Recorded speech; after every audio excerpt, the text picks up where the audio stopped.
그리스도 예수께 예배한다라는 그런 의미가 메리 크리스마스인 것입니다. 여러분, 우리가 이 성탄을 앞두고 있는데 이 성탄은, 크리스마스는 여러 가지 기적의 이야기를 담고 있습니다.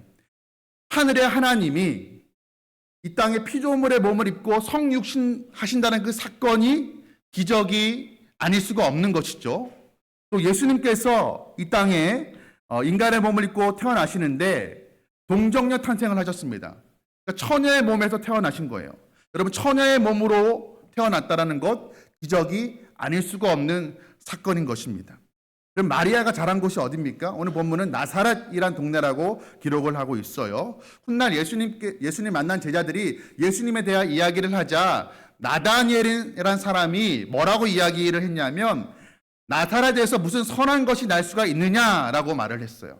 그러니까 나사렛이란 동네는 그 당시 유대 사회에서 지극히 작은 아주 촌동네, 그런 아주 작은 동네였다라는 것이죠. 그리고 마리아는 그 아주 작은 시골 동네에서 아무도 주목하지 않는 한 여인이었다라는 것입니다. 그녀에게 오늘 하나님께서 천사 가브리엘을 보내셔서 말씀하십니다. 오늘 28절 말씀입니다. 그에게 들어가 이르되 은혜를 받은 자여 평안할지어다. 은혜를 받은 자여 평안할지어다. 그렇게 천사가 말씀을 전합니다. 은혜를 받았다라는 말의 의미는 무엇이냐면, 하나님께서 그 사람을 관심 있게 지켜보시고 하나님의 호의를 베푸셨다라는 의미를 가지고 있는 거예요. 참 괜찮은 사람이네, 내가 좀 잘해줘야 되겠다, 그런 마음을 가지고 호의와 은총을 베푸셨다라는 그런 의미를 가지고 있는 거예요. 그러니까 평상시에 마리아의 행실이 하나님 보시기에 아주 신실하고 거룩한 삶을 살았다는 것을 볼 수가 있는 것이죠. 추측해 볼 수가 있는 거예요. 하나님께서 보시기에 너무 신실해서 하나님의 은혜를, 호의를, 은총을 베풀고 싶은 그런 그녀의 삶이었다라는 것입니다. 그런데 하나님의 은혜를 입는다라는 것 참 감사한 일이지만, 그러나 갑작스러운 천사의 등장에 깜짝 놀라지 않을 수가 없는 거예요. 마리아가 굉장히 놀라합니다. 그러니까 천사가 다시 한번 말합니다. 30절 말씀입니다. 천사가 이르되 마리아여 무서워하지 말라. 내가 하나님께 은혜를 입었느니라. 거듭 네가 은혜 받았다라고 말씀하시면서 야, 겁내지 마, 무서워하지 마, 이렇게 말씀하고 있습니다. 왜 이렇게 무서워하지 말고 안심하라고 진정시키는 것이냐 하면은, 앞으로 전할 말이 정말 마리아가 기절초풍할, 깜짝 놀랄 메시지였기 때문에 지금 천사는 마리아를 향하여서 내가 앞으로 어떤 말을 하든지 간에 너무 놀라지 마, 무서워하지 마, 이렇게 지금 말하고 있는 것입니다. 정말 그 놀랄 소식이 무엇입니까? 31절 말씀이에요. 보라, 내가 잉태하여 아들을 낳으리니 그 이름을 예수라 하라. 여러분, 우리에게는 이 말씀이 은혜의 말씀이 전혀 놀랄 말씀이 아닌 거예요. 그런데 마리아에게는 그렇지가 않았습니다. 천사가 찾아온 것 자체도 놀랄 일이지만 그 찾아온 천사가 전한 말은 정말 깜짝 놀랄 일이었습니다. 여러분, 우리의 구원을 위해서 하나님의 아들이 메시아가 되어서 이 땅에 오신다라는 것, 우리에게 더할 나위 없이 기쁜 소식이죠. 그러나 마리아로서는 그렇게 기뻐할 만한 소식이 아니었다라는 것을 우리는 기억해야 됩니다. 왜 그렇습니까? 마리아는 처녀였어요. 여러분, 처녀에게, 우리 지금 청년 자매들 있는데 처녀에게 아이를 낳을 것이다 얘기를 하면 어떻게 반응할까요? 깜짝 놀랄 일이죠. 받아들일 수 없는 말이에요. 오늘날에도 결혼하지 않은 그 처녀들이 미혼모가 되어서 아기를 낳는 거, 사회적 받는 그런 시선이라는 게 있지 않습니까? 그런데 그 당시에 그 유대 사회 속에서 결혼하지 않은 여인, 그냥 일반 처녀가 아니에요. 특별히 정혼을 한 여인입니다. 그러니까 결혼할 대상이 있는 여자였어요. 결혼할 대상이 있는 여인이 그 남자를 가까이 하지 않았는데 아이를 가졌다? 어떤 의미예요? 다른 남자와, 쉽게 얘기해서 우리 흔히 하는 말로 바람을 폈다, 그런 의미가 되는 것이죠. 이거는 정말 있을 수가 없는 일, 상상할 수도 없는 그런 일이었습니다.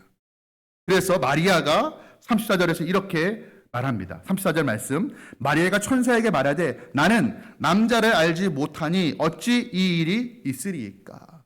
당연히 이렇게 말할 수밖에 없는 것이에요. 지금 마리아에게 전해진 수태고지, 참 이렇게 겁나는 일, 만약 그걸 받아들이게 되면은 자기 앞날이 어떻게 되는지 알 수 없는, 위험에 처할 가능성이 매우 높은 그런 말이었던 거예요. 그런데 그거보다도 먼저 처녀가 아이를 갖는다라는 것은 상식적으로 불가능한 일입니다. 그렇죠? 우리 이성적으로 이건 받아들일 수가 없는 처녀가 아이를 낳는다는 것 자체가 불가능한 사건이었어요. 그래서 마리아는 이렇게 말한 것이죠. 내가 남자를 가까이 한 적이 한 번도 없는데 어떻게 내가 아이를 낳을 수 있겠습니까? 라고 되물은 거예요. 그러나 천사가 이렇게 대답합니다. 35절 말씀이에요. 성령이 내게 임하시고 지극히 높으신 이의 능력이 너를 감쌀 것이다. 너를 덮을 것이다. 이 말 자체는 굉장히 참 귀한 말씀이죠. 이 말씀 자체는 너무나도 귀하고 아름다운 그런 말씀이에요. 그런데 우리는 이 말씀에 아멘 할 수 있지만 마리아는 지금 이 말씀에 아멘 할 수 없다라는 것입니다. 아멘 해서도 안 되고 할 수도 없는 그런 말이었던 거예요.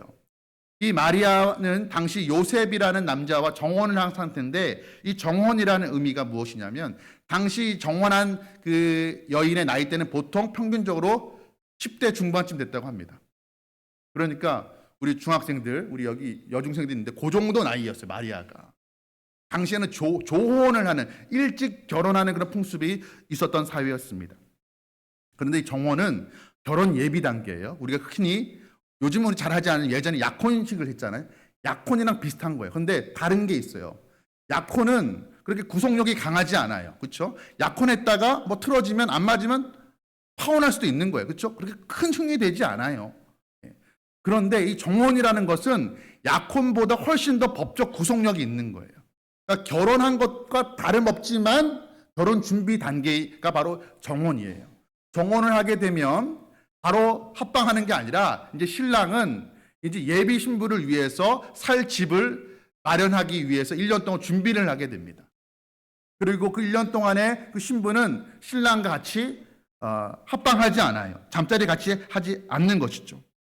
그런데 그 기간 동안에 신랑은 지금 자기를 맞이할 준비를 하기 위해서 1년 동안 열심히 일하고 지금 신혼집을 마련하고 이런 상황이에요, 요셉은. 그런데 그런 상황에서 신부가 덜컥 아이를 가졌다? 이거는 그냥 사회적 비난 정도가 아니라 굉장히 법적으로 도덕적으로 문제가 되는 그런 일이 일어나는 것입니다. 그리고 당시 법으로는 돌에 맞아 죽을 수도 있는, 사형에 처해질 수도 있는 범죄를 저지르는 그런 일이 지금 이 마리아에게 일어난 것이었습니다. 이 어린 소녀 마리아 혼자서 감당할 수 있는 일이 아니었어요. 마리아만 혼자 그 죄에 대한 어떤 벌을 받으면 끝나는 게 아니죠.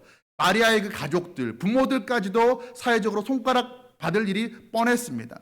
그리고 요셉도 의로운 사람이어서 조용히 끊고자 했겠지만 결국에는 드러나게 될 것이고 요셉과 요셉의 가정도 어려움을 겪게 될 일이 예상되는 그런 일이었습니다. 그러니까 당시 어린 10대 소녀가 혼자 감당할 수 있는 그런 일이 아니었어요. 그런데 천사가 하는 말이 무엇입니까? 36절 말씀이에요. 보라, 내 친족 엘리사벳도 늙어서 아들을 배웠느니라. 원래 임신하지 못한다고 알려진 이가 이미 6달이나 되었나니. 지금 마리아는 사실 내가 남자를 가까이 하지 않았는데 어떻게 임신할 수 있습니까? 라는 말은 사실 이게 상식적으로 이게 이해가 되지 않는다라는 의미도 있지만 이건 부정하는 것이죠. 그런 일이 내게 결단코 일어나서는 안 됩니다라고 부정하는 것인데, 그런데 천사는요, 그 일에 대해서 뭐라고 이야기하냐면 그런 마리아의 마음을 마치 모르는 듯 약간 동문서답을 하고 있는 거예요. 이게 불가능한 일처럼 보이겠지만 이거는 일어날 수 있는 일이야. 하나님으로서는 할 수 있는 일이야 하면서 예를 들어서 이야기하는데, 너희 친족 엘리사벳, 이 마리아의 친족 중에 엘리사벳이 있었어요. 그 남편은 사가랴 제사장이었습니다. 나이가 많아서 아이를 가질 수 없는데 그들도 임신했어. 이미 아이를 가진 6개월이나 됐어. 이렇게 얘기하고 있는 거예요. 불가능한 일이 아니다라고 이야기하면서 37절에서 이렇게 말씀합니다. 우리 37절 말씀 같이 함께 읽도록 하겠습니다. 대저 하나님의 모든 말씀은 능하지 못하심이 없느니라. 아멘. 여러분, 이 말씀을 믿으십니까? 하나님의 모든 말씀은 능하지 못하심이 없느니라. 다른 성경 본으로는 이렇게 말해요. 하나님께는 불가능한 일이 전혀 없다. 하나님께는 안 되는 일이 아무것도 없다라고 번역을 하고 있습니다. 그러니까 하나님의 어떤 말씀은 힘이 있다, 능력이 있다라고 하지 않고 있어요. 하나님의 모든 말씀은 불가능이 없다라고 기록하고 있습니다. 물론 처녀가 아이를 갖는 것, 하나님이 사람의 몸을 입고 이 땅에 오는 것, 이 성탄의 기쁜 소식. 그런데 이거 사실 논리적으로, 이성적으로 설명이 되지 않는 사건입니다. 동정녀 탄생 그러하죠. 또 우리가 사도신경에서 매일 고백하는, 예배드릴 때마다 고백하는 내용, 예수 그리스도의 부활, 죽은 자가 다시 살아난다는 것, 우리도 그 부활에 참여하게 된다는 것은 어떤 세상의 법칙으로 이해할 수 없는, 이성으로, 상식으로 이해할 수 없는 그런 일인 거예요. 그런데 우리는 항상 그렇게 고백하죠. 믿음으로 고백합니다. 왜 그렇습니까? 우리가 믿는 하나님께는 전혀 불가능이 없음을 우리가 믿기 때문인 것입니다. 대저 하나님의 모든 말씀을 능하지 못하심이 없느니라 믿으시길 간절히 소원합니다. 그런데 지금 문제는 뭐냐 하면, 지금 천사가 마리아에게 전한 말씀이 뭐예요? 네가 병이 나을 것이다. 네가 이번엔 승진해서 올라갈 것이다. 승진할 것이다. 시험에 합격할 것이다. 문제가 해결될 것이다. 그런 말씀이 아니었어요. 그 말씀이 능력이 부족하지 않고 능력이 있어서 이루어지게 되면 어떻게 되는 말씀이에요? 자기가 죽게 되는 말씀인 거예요. 그런데 그 천사의 말에 마리아가 뭐라고 대답합니까? 38절 말씀 우리 같이 함께 읽도록 하겠습니다. 마리아가 이르되 주의 여종이오니 말씀대로 내게 이루어지이다 하매 천사가 떠나가니라. 말씀대로 내게 이루어지이다. 하나님, 나 잘 된다고 약속해 주셨으니까 그 말씀 이루어질 줄 믿습니다. 지금 그렇게 말하고 있는 게 아니에요. 그 말씀 이루어지면 내가 죽는다라고 지금 천사가 말하고 있는 거예요. 그런데 이 마리아는 그럼에도 불구하고 주의 말씀대로 내게 이루어지길 내가 원합니다라고 고백하고 있는 거예요. 여러분, 이게 어떻게 가능합니까? 내가 하나님 앞에서 어떤 존재인지를 알아야 이런 고백을 할 수가 있는 거예요. 그녀가 고백하기를 말씀대로 내게 이루어지이다라고 말하기 전에 뭐라고 이야기합니까? 마리아가 이르되 주의 여종이오니, 주의 여종이다라고 말하고 있어요. 그러면 내가 주님의 종이면 주님은 나의 뭐가 되는 거예요? 하나님은 주인이 되시는 거예요.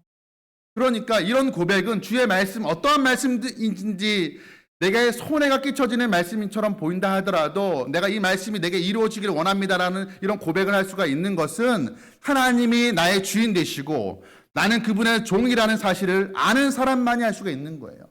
하나님이 어떤 분이고 그 하나님 앞에서 내가 어떤 존재인지를 아는 사람이 할 수 있는 것이 바로 이 순종의 고백인 것입니다.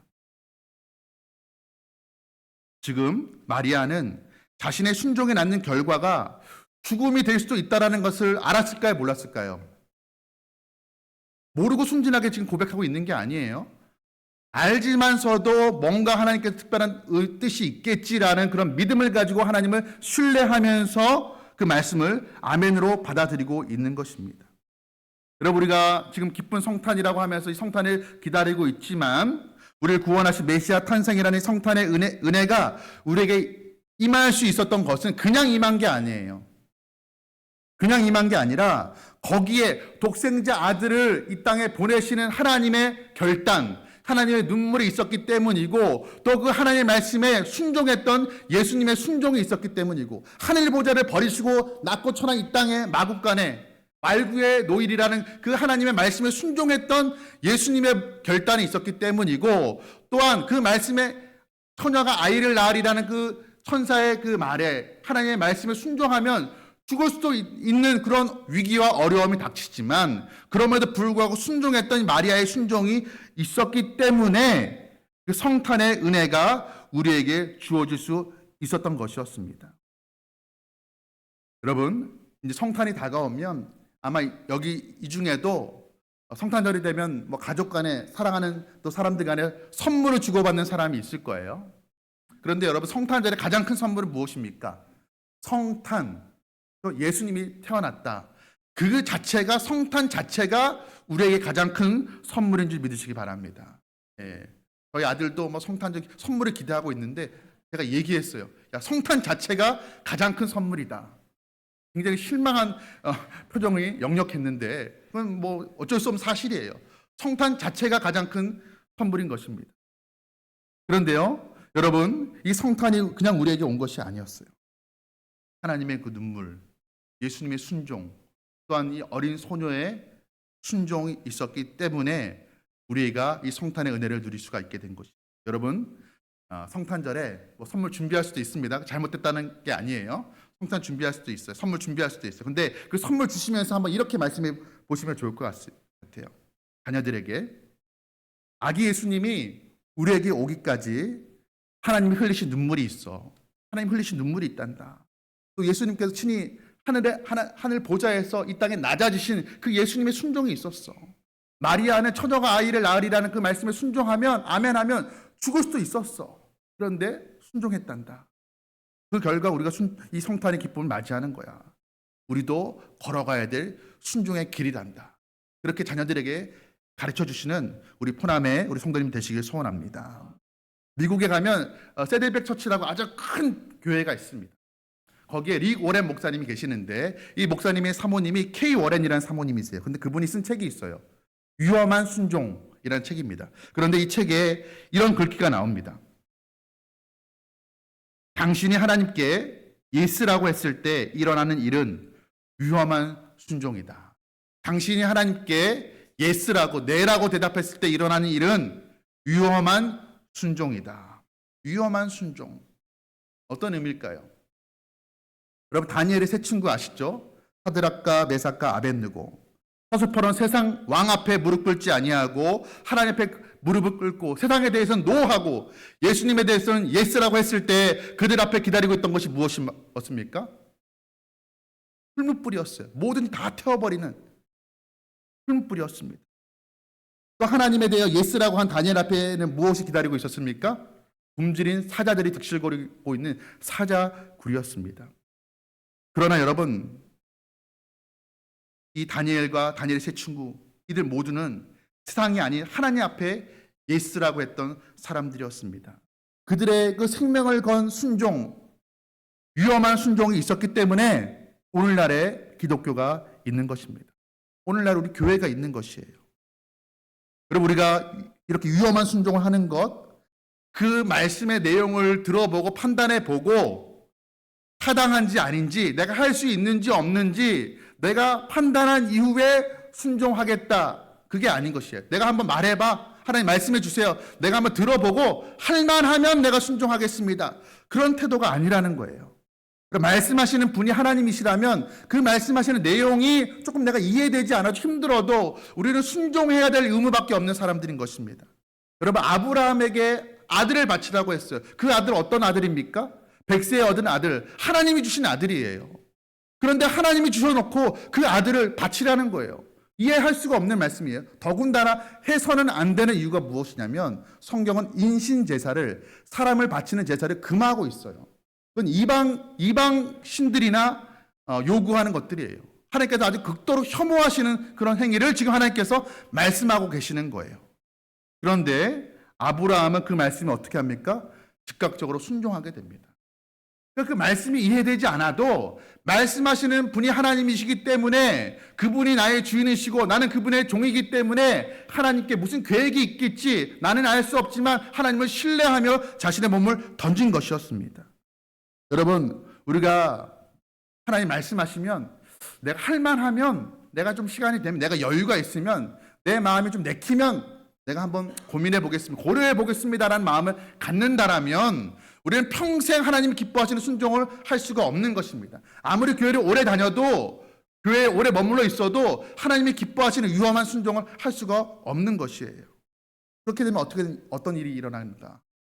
우리가 하나님 믿는다고 하지만 하나님을 경험할 수가 없게 되는 것입니다.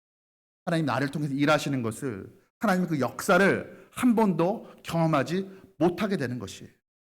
여러분, 신앙은 무엇일까요?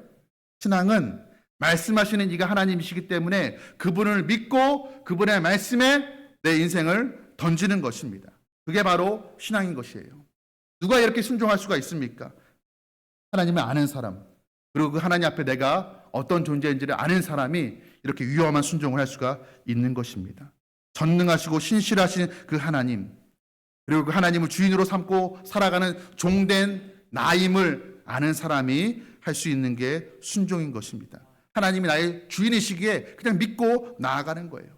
여러분, 예수님께서 예루살렘에 입성하실 때 나귀를 타고 입성하셨죠. 근데 그 나귀는 어디서 났을까요?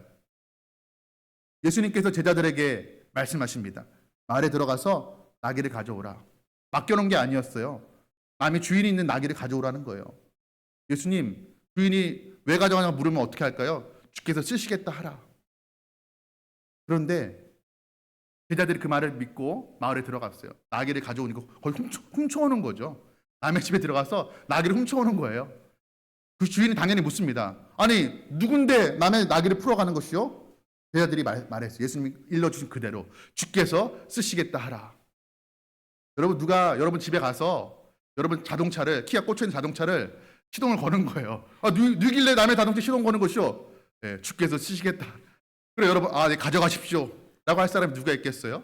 그런데 이 주인은요, 놀랍게도 고민도 없이 주저없이 아무런 말도 없이 질문하지 않고 내어줬다라는 거예요. 여러분, 위험한 순종인 것이죠. 별 이상한 사람, 별 미친 사람 다 보겠네 하지 않았어요. 주께서 쓰시겠다 하라. 그 주가 누구시오? 설명 좀 해보시오. 보충 설명도 요청하지 않았어요. 그저 순종했을 뿐이에요. 여러분, 우리에게 왜 이런 순종, 왜 단순한 순종이 일어나지 않는 것일까요? 우리 스스로에게 한번 물어보셔야 됩니다. 어떤 사람이 이런 순종할 수가 있다고 했죠? 하나님을 아는 사람. 하나님 앞에 내가 어떤 존재인지를 아는 사람은 순종할 수 있다고 말씀을 드렸어요. 그러면 우리가 순종하지 못하는 이유는 무엇일까요? 내가 정말 하나님을 정말 나의 주인으로 왕으로 알고 있는가? 그 하나님 앞에서 나는 종이라는 사실을 내가 알고 있는가? 우리 물어봐야 된다는 것이에요. 이 질문 하나로 압축하면 무엇일까요? 나는 정말 하나님을 만난 적이 있는가? 물어보셔야 되는 것이에요. 오늘 우리는 자기 생명을 걸고 하나님의 말씀에 주의 여정위원이 주의 말씀대로 이루어지이다라고 고백했던 위험한 순종을 결단했던 어린 한 소년을 보았습니다. 이 마리아를 보면서 우리 스스로에게도 한번 물어볼 거예요. 나는 언제 이렇게 좀 위험한 순종, 내가 할 수 있는, 할 만한 순종이 아니라 좀 다소 위험이 따르는 이런 순종을 한 적이 있는가?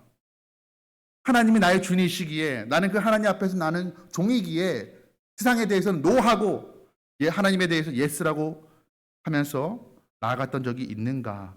한번 우리 물어봐야 될 것입니다. 그리고 우리 다시 한번 이 마리아처럼 우리가 이 위험한 순종을 결단하는 저와 여러분 되기를 소원합니다. 여러분, 우리나라의 놀이터, 우리 마을에도 마을 회관 옆에 놀이터가 있더라고요. 작지만 좀 오래됐지만 놀이터가 있어요. 여러분, 이 대한민국의 놀이터가요 한 8만 개 있다고 합니다. 근데 요즘의 놀이터는 되게 안전해, 그렇죠? 바닥도 막 쿠션이 있어서 폭신폭신하고 굉장히 아주 안전하게 되어 있습니다. 그런데요, 너무 안전하게 설계되어서 오히려 위험하다고 합니다. 실제로요. 무슨 말인가? 이유가 있다라는 거예요.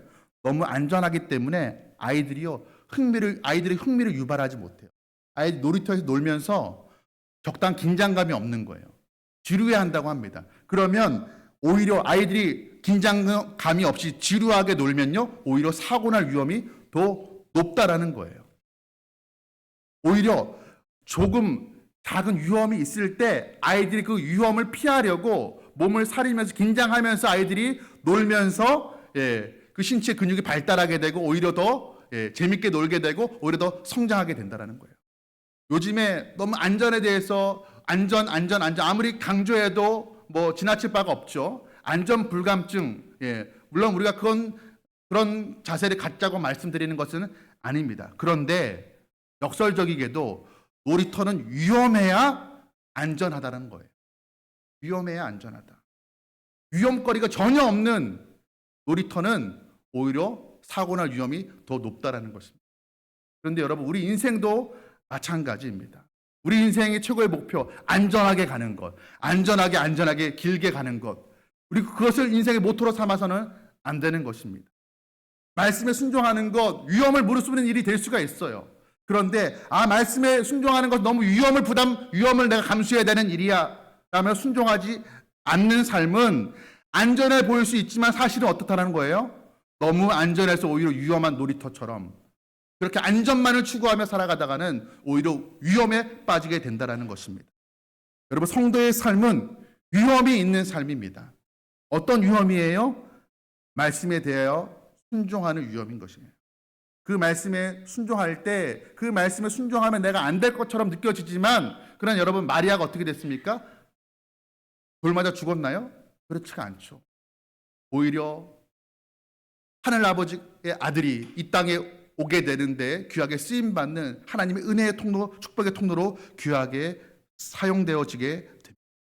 여러분, 우리가 성탄을 앞두고 있습니다. 이 성탄에 우리가 기억해야 될 것, 그 위험한 순종을 통하여서 메시아 탄생의 통로로 귀하게 쓰임받은 그 마리아를 우리가 기억해야 될 것입니다. 또 하나님의 아들로서 전능하신 하늘의 보좌를 버리시고 이 땅에 가난한 목수의 아들로 오시기를 주저하지 않고 순종하셨던 그 예수님의 순종을 우리가 기억해야 될 것이에요. 예수님께서 마지막 공생애를 보내시면서 십자가에 오르시기 전에 겟세마네 동산에서 그가 기도했던 기도의 고백을 아십니까?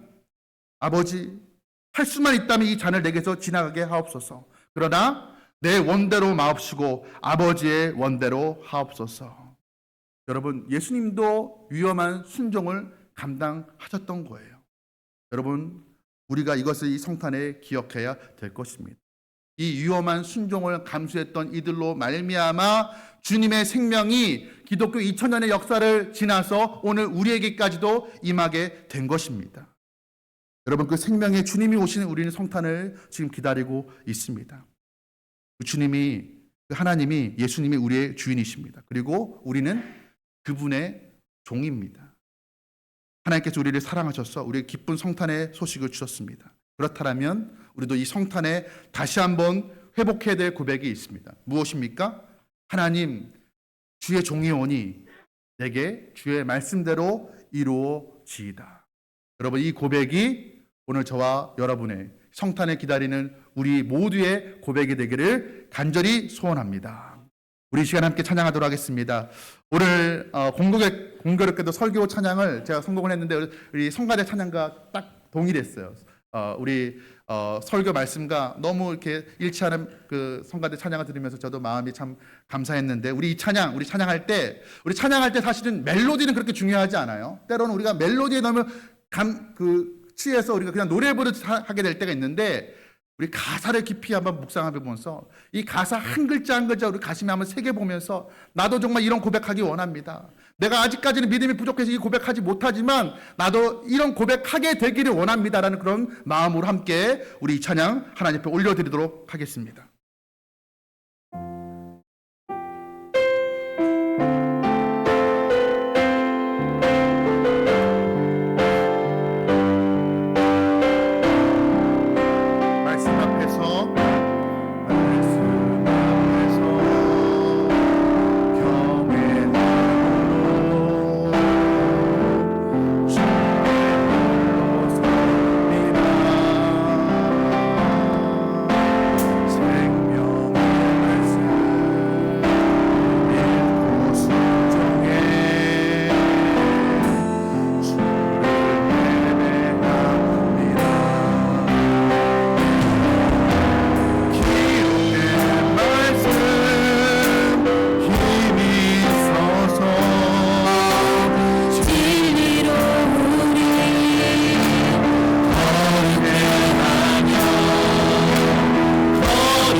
보시는 하나님의 눈물이 있었고, 가난한 목수의 아들로 전능하신 하나님이 인간의 모습을 입고 오시는 예수님의 순종이 있었고, 처녀로서 아이를 뵈게 되면 죽을 수도 있음에도 불구하고 주의 여종이 오니 주의 말씀대로 내게 이루어지소서라고 고백했던 위험한 순종을 했던 마리아의 결단이 있었기 때문에 그 성탄의 은혜가 축복이 우리에게 전해졌음을 다시 한번 깨닫습니다. 하나님, 우리도 그렇게 순종하게 하여 주시옵소서. 내가 할 수 있는 것만 순종하는 것이 아니라 그 순종이 혹 내게 위험이고 내게 불이익이고 손해라 할지라도 하나님의 특별한 계획이 있겠지, 이마저도 하나님께서 나를 사용하시고자 하는, 나를 축복의 통로로 사용하시고자 하는 하나님의 계획이겠지라고 하나님을 믿어 의심치 아니하며 하나님 위험한 순종을 서슴지 않는 우리 모두 될 수 있도록 하나님 은혜 허락하여 주시옵소서. 하나님 말씀에 생명을 거는 자, 바로 하나님께서 그런 사람을 찾고 계시는데 그 하나님을 찾으시는 자가 바로 오늘 내가 되게 하여 주시고, 그런 교회가 우리 포람교회 되게 하여 주시옵소서. 그렇게 하나님 기도하며 나가도록 하겠습니다. 하나님 아버지, 하나님 나의 아버지,